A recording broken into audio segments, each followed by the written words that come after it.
مەڵبەندی ڕۆشنبیری هەورامان لە ساڵی 2001ەوە دامەزراوە. کار لەسەر گەیاندنی کەلتور و ئەدەبیاتی هەورامان دەکات.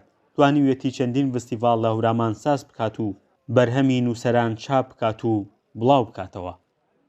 چەندین فستیڤاڵی کولتوری، فستیڤاڵی هونەری بەڕاستی سازمانداوە، کۆنفرانسمان سازداوە، کتێبمان تەبەکرەوە، گۆڤارمان بەردەوامە لەم یەک دوو ڕۆژە ژمارە 45 تەواو بوو کەوتە بازار و هەروەها پێشانگامان کردوێتەوە بۆ هونەرمەندە شێوەکارەکانی ناوچەکە و شێوەکارانی تریش لێرەوەی ناوچەکە بەشداریانتیا کردووە.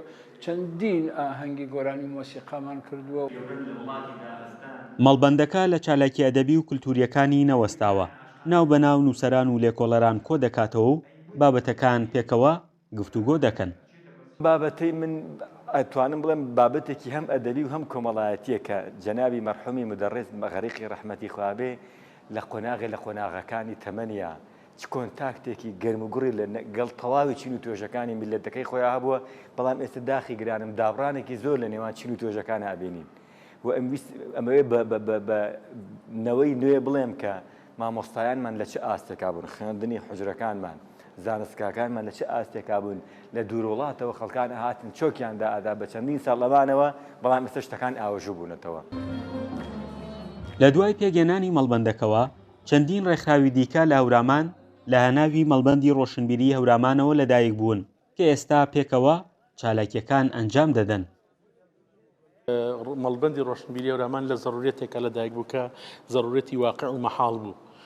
دروستبوونی مەڵبەندی ڕۆشنبیری هەورامان لە ستافێکی کارا و لێز هاتوو کە دروست بوو کە هەموو چمکەکانی لە ئەستۆی خۆی گرتبوو و ضرورەتیش بوو بۆ نەک هەورامان بۆ هەموو کوردستان. لە کاتێکا کۆمەڵی خەڵکی ڕۆشنبیر، دکتۆر، مامۆستا و کەسایەتی مامۆستایی بوو، کەسایەتی هەورامیەکانی تیا کۆ کردبووە. ئێمەش هەڵقوڵاوی ناخی مەڵبەندی ڕۆشنبیری هەورامانین کە مەڵبەندی ڕۆشنبیری هەورامان بەڕاستی خەڵکی فێری فستیڤاڵ و ئاهەنگ و ئەم شتانە کرد. لە مەڵبەندی ڕۆشنبیری هەورامان ئەوانەی ماچۆزمانن وەک کاکەی و شەبەک و باجەلان و زازاکی و هەورامانی لۆهۆن و تەخت کۆبوونەتەوە، بووەتە ناوەندێک بۆ یارمەتیدانی ئەو توێژەرانش کە لەسەر ئەدەب و مێژووی هەورامان لە ناوەندە زانستیەکاندا دەنووسن.